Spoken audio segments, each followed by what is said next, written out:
Hello TikTokers, I'm the Christian Relationship Counsellor on YouTube, a brand new channel, and I hope it excites you and I hope it meets your needs. I've been getting inspiration and the word to give you, and I just am eager to share this video with you. I want to share it with you because, God is so great. And sometimes, if you've got a relationship with a narcissist and you feel obligated to serving them and giving them what they want, especially when they've been love bombing you. When they've been love bombing you, they usually do it because they have an ulterior motive. So they'll give you everything. They'll shower you with compliments, attention, gifts, present, because they know they're going to ask you for something. And you can sense this coming, usually. Because if it's not the first time you've been with a narcissist and this is an ongoing relationship, then you know that this is what happens. They love bomb you and then they ask you for something really, really big. Now, what God showed me today was if you're being love bombed and the love bomber or the narcissist is getting ready to ask you for something, he will put something in his way and you won't really know. You'll look at whatever it is and think, oh my God, I'm so stressed. I've got this, I've got this, I've got this, I've got this bill to pay, I've got that, and then I've got my partner asking me for money. What am I going to do? I can't handle it. And you feel you're kind of trying to prioritize. You're trying to weigh up the pros and cons. You're trying to work out what is more important. Do you give your love bomber the money because it's just for peace sake? Do you pay your bills? Do you give your tithes? What do you do with your money, or do you spend it on yourself? Thing is that what God will do, He'll give you a bill to pay that you cannot get out of.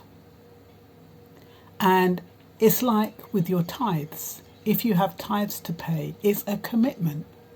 So if you have this bill to pay, you're going to have to pay it so that when your love bomber comes and asks you for something, you're not in a position to oblige. What does that mean? Your love bomber will withdraw all that love, all that attention. All of a sudden, the love bomber comes cold, distant. So you're like, so what happened here then? Why has he gone cold on me? Why? I've explained to him the situation. He was so attentive this morning. He was getting me a cup of tea. He was setting a bath. He was making the bed. He was taking my clothes out. He was cooking the dinner. He was getting my shoes ready for me. He was doing everything. He was kissing me on my neck. He was giving me a hug. Now he's gone totally, totally cold. He's gone totally, totally cold because you cannot give him what he wants, or her. Could be a woman. So the objective, and that's why I'm saying, sometimes you'll feel stressed when you get your bills, especially if you're in a narcissistic relationship. When you get your bills, you'll feel stressed because you're going to think, I've got this on top of this on top of this. What God is telling you is, what is your priority? Is God first? Are you second?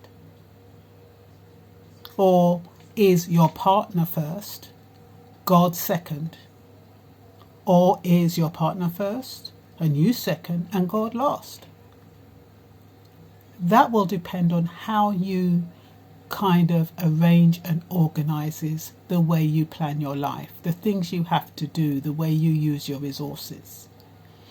God will send you a plan. God will do something that you might think is quite disruptive and inconvenient, and you're going to think, why now? Why at this point? And it really will be to show you where your priorities should lie. Your narcissist should be last.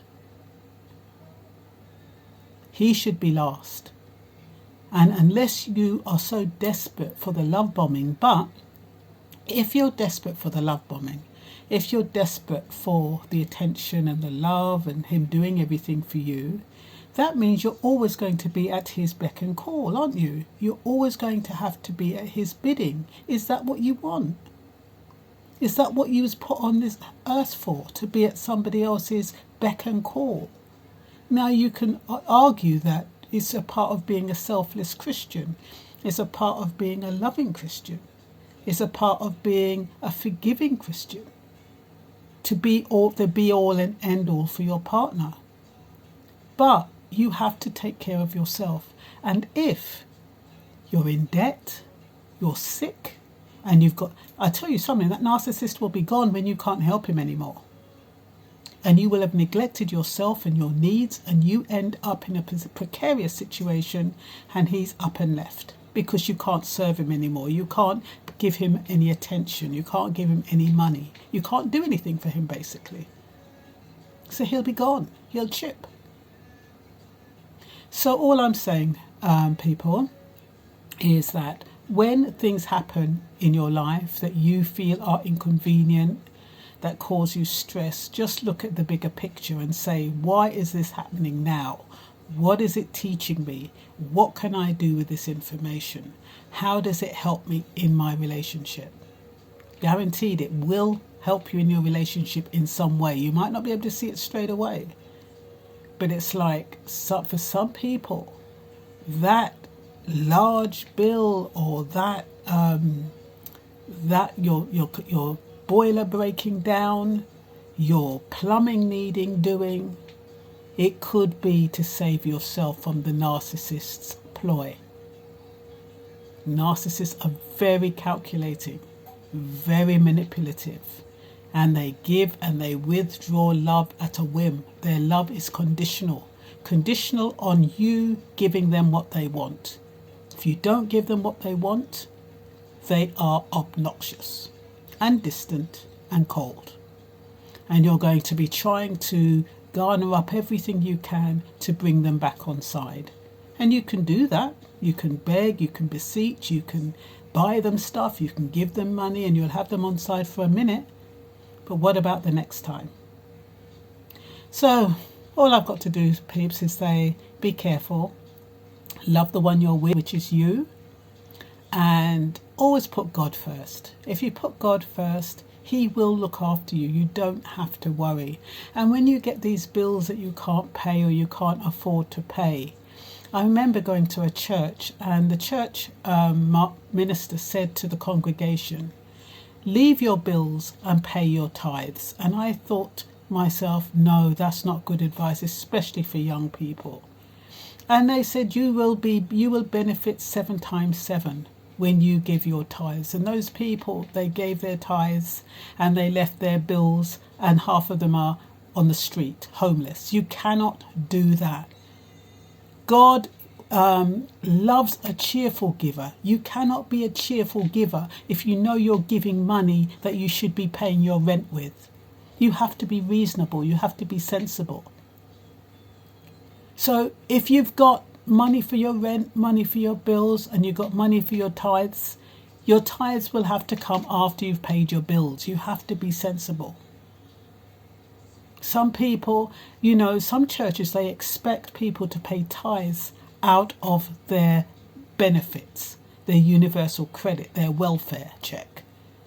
I mean, the welfare people, they don't give you a 10% allowance for tithes. They give you that so you can get food and stuff. And the churches are not supplementing you. You might get a Sunday dinner, but that's it. So all I'm saying is be wise. God said be wise. Be wise and compassionate, and do what you think is best. Once you look after yourself and your peace of mind, everything will fall into place. Just trust in him, act accordingly, use your spirit of discernment, and like I said, love the one you're with. I'm the Christian Relationship Counsellor on YouTube. Please subscribe and please share. And that's all I've got to say for now. Bye-bye.